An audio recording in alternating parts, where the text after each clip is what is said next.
आपने ये बुक पढ़ी है? ये बुक है फेमस ऑथर युवल नोआ हरारी की book sapien, a brief history of human kind. इस बुक में युवल नोआ ने ह्यूमन एवोल्यूशन को काफी अच्छे से समझाया। उन्होंने एवोल्यूशन के अलग अलग स्टेजेस के बारे में भी बताया।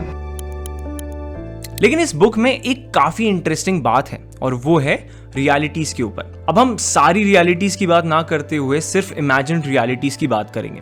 युवल नोआ हरारी कहते हैं कि imagined realities are myths that unite people such that they can cooperate even if they don't know each other. They are what allow humans to work together beyond the tribe and at the scale of millions of people. Imagined realities include nations, churches, empires, money, corporations, human rights, etc. यानी कि imagined realities वो myths हैं जो है नहीं, लेकिन सब उन्हें मानते हैं तो वो हैं, जैसे कि nations, corporations, human rights और money। हाँ देखो, इस 100 रुपए की वैल्यू है क्योंकि इसमें मैं मानता हूँ, तुम मानते हो, किराने की दुकान वाला मानता है, बस वाला मानता है, अंबानी मानता है और मोदी जी भी मानते हैं। और इसीलिए इसको यूज करके हम सब आपस में ट्रेड कर सकते हैं, यानी कि कुछ खरीद सकते हैं। लेकिन अगर इसमें सब एक साथ मानना बंद कर दें तो तब क्या इसकी वैल्यू होगी?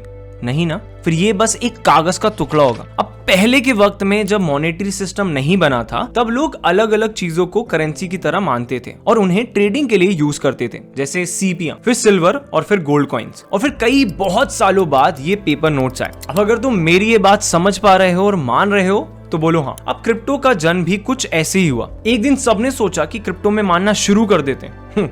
मजाक कर रहा हूँ, ये सब एक दिन में नहीं हुआ। Money as an imagined reality में एक फॉल्ट है और वो ये है कि इसे बिग इंस्टीट्यूशंस, बैंक्स और गवर्नमेंट्स अपने अकॉर्डिंग प्रिंट कर सकते हैं और इसकी वैल्यू को कम ज्यादा भी कर सकते हैं, और किसी दिन अगर दिमाग खराब हो जाए तो उठा के इसे बैन भी कर सकते हैं, यानी कि डीमोनेटाइजेशन। अब देखो, फॉल्ट तो था। अब तुम बताओ, दिन रात मेहनत करके, खून पसीना एक करके जब तुम ये पैसे कमाते हो तो इनका पूरा कंट्रोल तुम्हारे पास होना चाहिए ना। तो फिर ये बैंक्स और गवर्नमेंट्स कहां से बीच में आ जाती है? अब ठीक ऐसा ही मानना था साइफर पंक्स का, जिनमें से एक थे बिटकॉइन के फाउंडर सतोशी नाकामोटो। अब इस प्रॉब्लम को सॉल्व करने और फिर से तुम्हारे पैसों का हक तुम्हें वापस दिलाने के लिए जन्म हुआ बिटकॉइन का, एक ऐसी डिजिटल करेंसी जिस पर किसी का भी पूरा कंट्रोल नहीं होगा।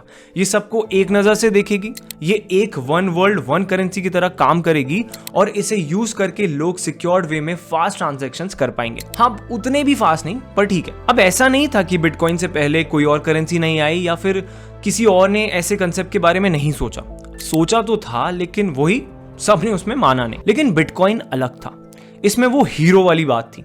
हीरो जो सबको उनका हक दिलाएगा, जो उनके लिए सरकारों से लड़ जाएगा, और इसीलिए लोगों ने इसमें मानना और इसे अपनाया। और जिस बिटकॉइन की वैल्यू पहले कुछ भी नहीं थी वो आज लाखों में, और हर कोई बस एक पूरा बिटकॉइन पाने का सपना देख रहा है। मेरी नजर में बिटकॉइन सारी इमेजिन्ड रियलिटीज के टॉप पर आता है क्योंकि इसने बड़ा मुश्किल सफर देखा है, लेकिन हर बार ये पहले से और मजबूत बन के उठा है। अब तुम मुझे बताओ, तुम इन इमेजिन्ड रियलिटीज में कितना ट्रस्ट करते हो?